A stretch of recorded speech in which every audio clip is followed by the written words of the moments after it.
같이 사도신경 드리시겠습니다.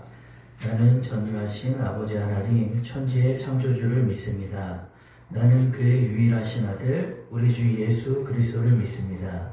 그는 성령으로 잉태되어 동정녀 마리아에서 나시고 본디오 빌라도에게 고난을 받아 십자가에 못 박혀 죽으시고 장사된 지 사흘 만에 죽은 자 가운데서 다시 살아나셨으며 하늘에 오르시어 전능하신 아버지 하나님 우편에 앉아 계시다가 거기로부터 살아있는 자와 죽은 자를 심판하러 오십니다.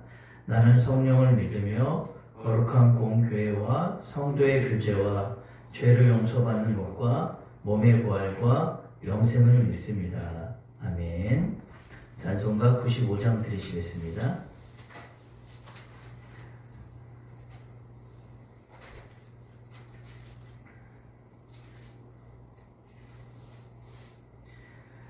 나의 기쁨 나의 소망 되시며 나의 생명이 되신 주 밤낮 불러서 찬송을 드려도 늘 하신 마음 뿐일세. 나의 사모하는 선한 목자는 어느 꽃다운 동산에 양의 무리와 늘 함께 가셔서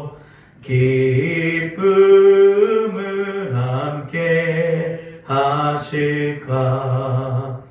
길도 없이 거친 넓은 들에서 갈 길 못 찾아 애쓰며 이리저리로 헤매는 내 모양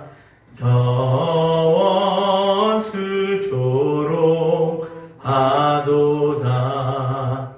주의 자비롭고 화평한 얼굴 모든 천사도 반기며 주의 놀라운 진리의 말씀에 천지가 와답하도다. 나의 진정 사모하는 예수님 음성조차도 반갑고 나의 생명과 나의 참 소망은 오직 주 예수 뿐이세. 아멘.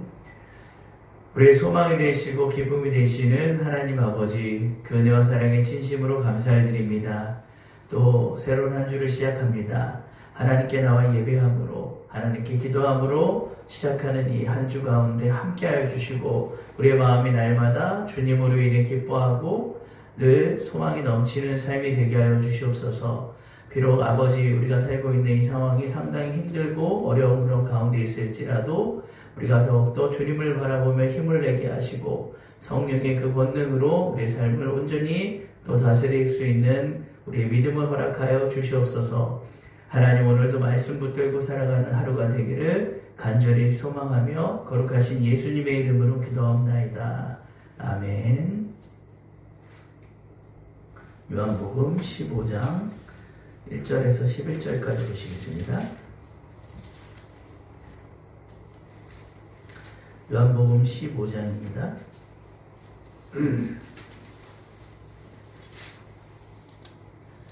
요한복음 15장 1절에서 11절까지 말씀입니다. 교독하시겠습니다. 나는 참 포도나무요 내 아버지는 농부라. 물은 내게 붙어있어 열매를 맺지 아니하는 가지는 아버지께서 그것을 제거해 버리시고 물은 열매를 맺는 가지는 더 열매를 맺게 하려 그것을 깨끗하게 하시느니라. 너희는 내가 일러준 말로 이미 깨끗하여졌으니 내 안에 거하라. 나도 너희 안에 거하리라. 가지가 포도나무에 붙어있지 아니하면 스스로 열매를 맺을 수 없음 같이 너희도 내 안에 있지 아니하면 그러하리라. 나는 포도나무요 너희는 가지라. 그가 내 안에 내가 그 안에 거하면 사람이 열매를 많이 맺나니 나를 떠나서는 너희가 아무것도 할 수 없음이라. 사람이 내 안에 거하지 아니하면 가지처럼 밖에 버려져 마르나니 사람들이 그것을 모아다가 불에 던져 사르느니라. 너희가 내 안에 거하고 내 말이 너희 안에 거하면 무엇이든지 원하는 대로 구하라. 그리하면 이루리라. 너희가 열매를 많이 맺으면 내 아버지께서 영광을 받으실 것이요 너희는 내 제자가 되리라. 아버지께서 나를 사랑하신 것 같이 나도 너희를 사랑하였으니 나의 사랑 안에 거하라. 내가 아버지의 계명을 지켜 그의 사랑 안에 거하는 것 같이 너희도 내 계명을 지키면 내 사랑 안에 거하리라. 다 같이요. 내가 이것을 너희에게 이름은 내 기쁨이 너희 안에 있어 너희 기쁨을 충만하게 하려 함이라. 아멘. 농부가 포도나무를 심는 목적이 무엇일까요? 좋은 제목을 얻기 위해서입니다. 좋은 제목을 얻기 위함이 아니죠. 포도나무는 조경수로도 사용할 수가 없어요. 그래서 포도나무는 좋은 제목이나 조경수로도 사용할 수 없는 아주 지극히 볼품없는 나무예요.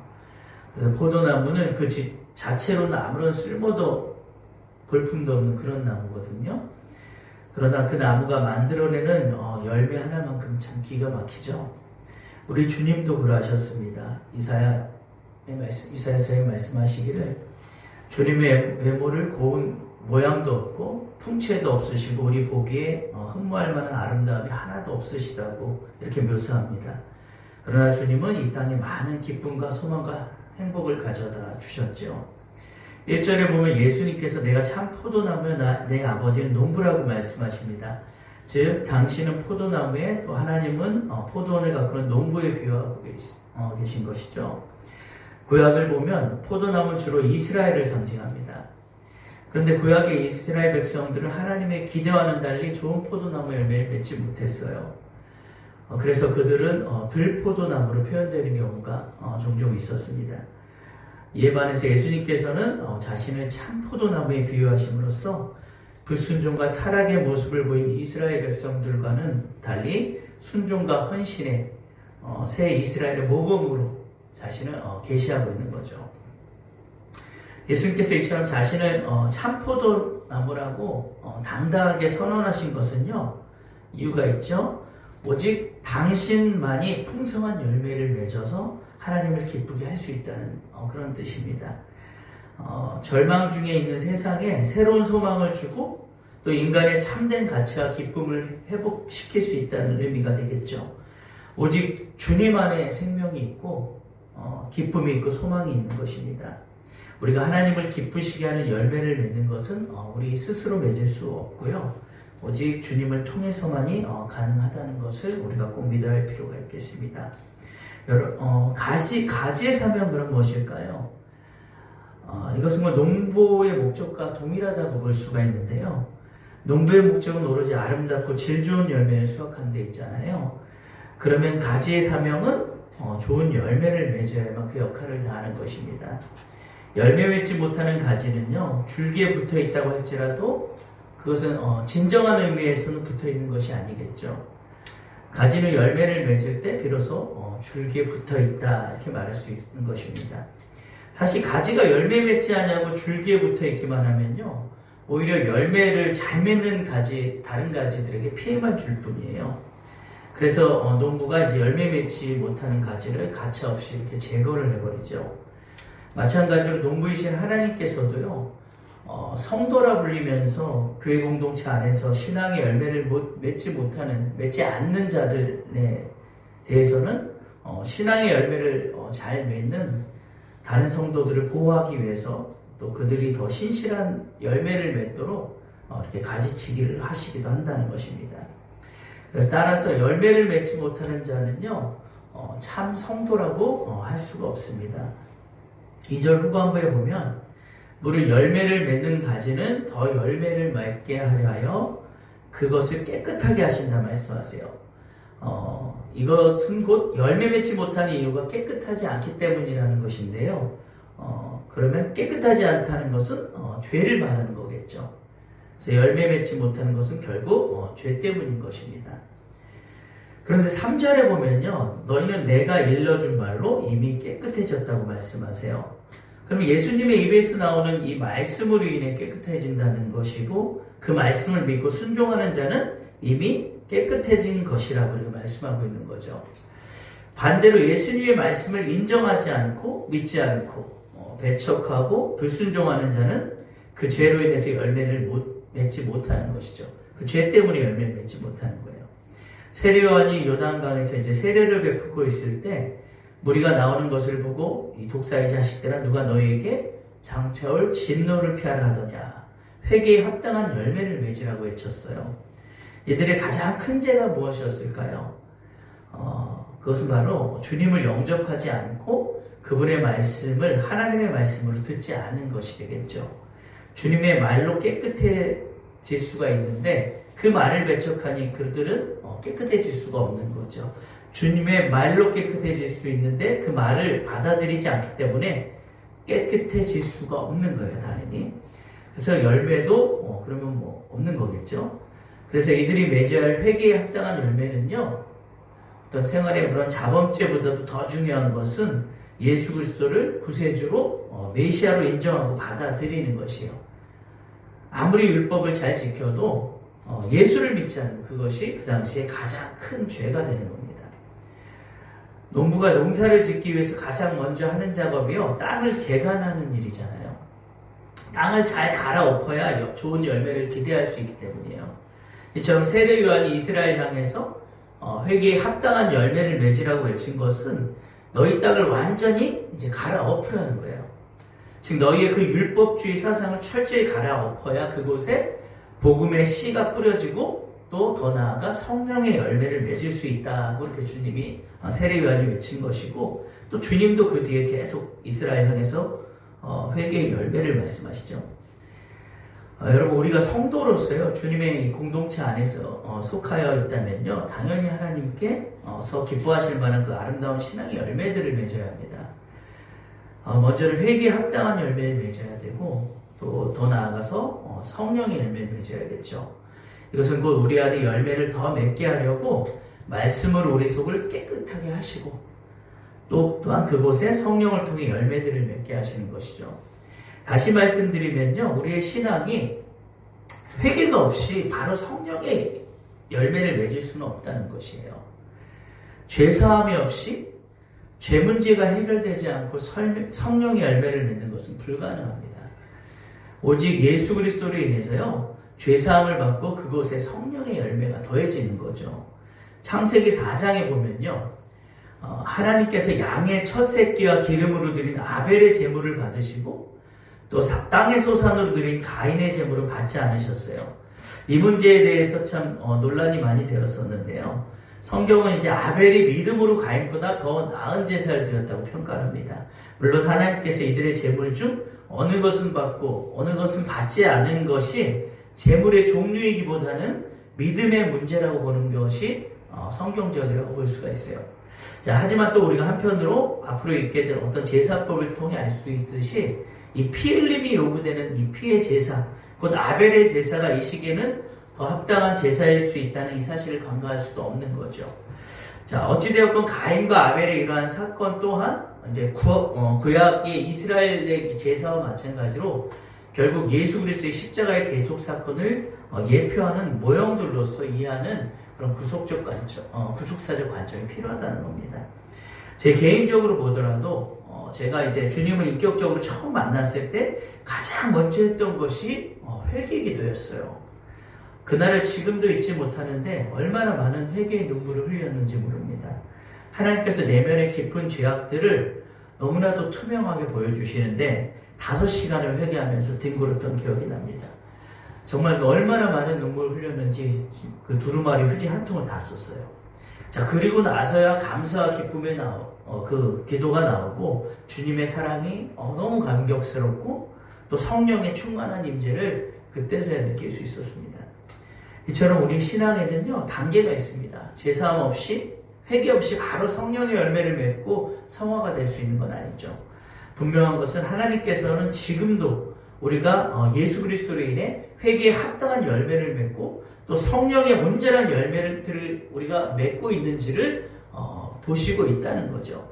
그래서 여러분 모두가 하나님이 기뻐하시는 풍성한 열매들을 맺으시길 축복합니다.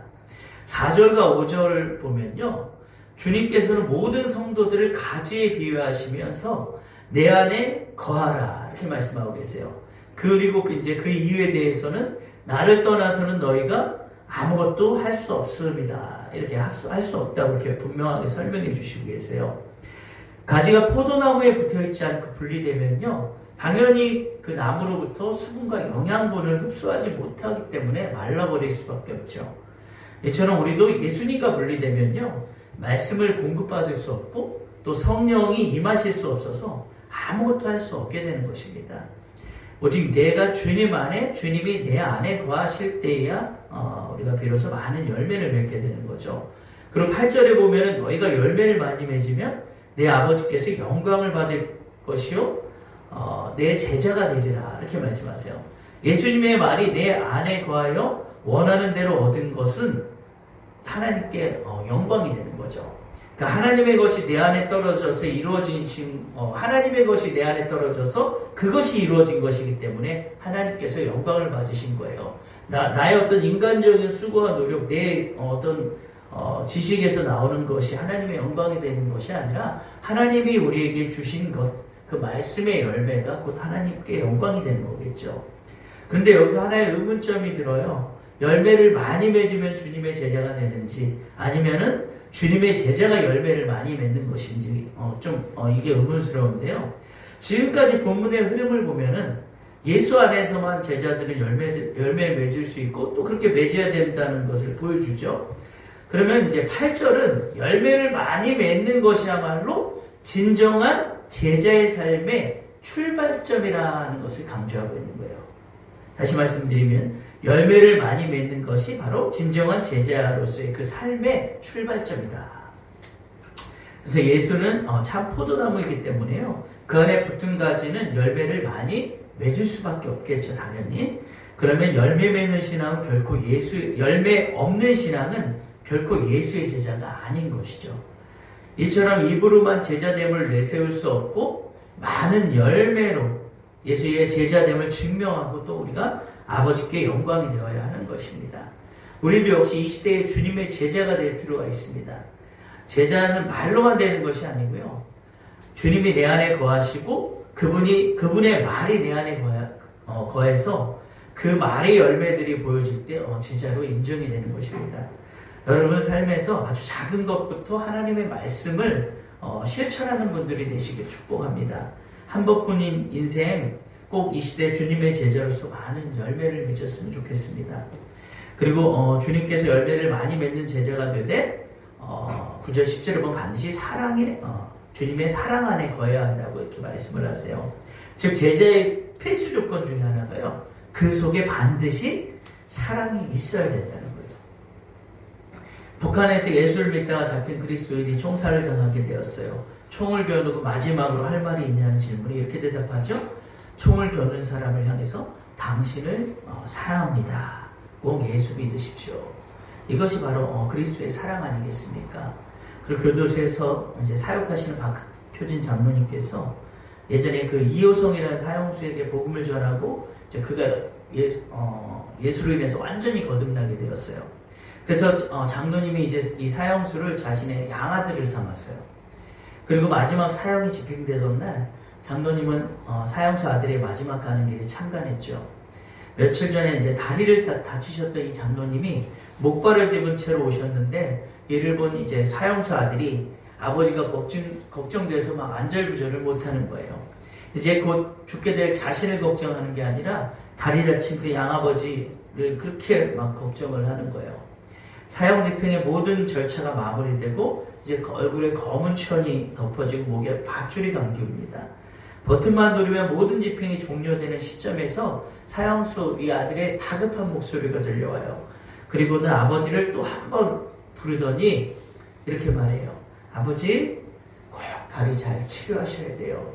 제가 보니까 다리가 가만히 놔두면 안 될 것 같아요. 꼭 치료하셔야 돼요. 그러고 나서 그의 인생을 마감을 합니다. 그가 비록 일가족을 죽인 사형수였지만요, 교도소에서 주님 만났고 또 많은 감방 동료들을 전도했고 마지막 가는 길에도 끝까지 양아버지를 진심으로 걱정하는 그리스도의 사랑을 보인 것이죠. 우리가 주님의 제자가 된다는 것은요, 곧 주님께서 우리에게 주셨던 그 사랑을 전하는 것이 아니겠습니까? 여러분 모두 제자가 되실 때 꼭 사랑의 제자가 되시길 바랍니다. 그러면 11절 말씀과 같이 여러분 삶에 날마다 기쁨이 충만하게 될 것입니다.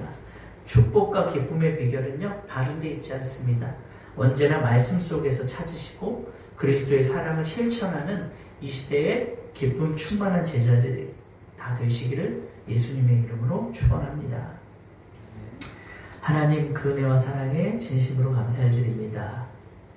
우리 주님이 참포도나무를 하셨고 우리는 그에 붙은 가지라 하셨사오니 주님으로부터 우리가 그 날마다 영양분을 받을 때에, 흡수할 때에 우리 안에 우리에게 많은 아름다운 풍성한 열매들이 맺혀질 줄 믿습니다.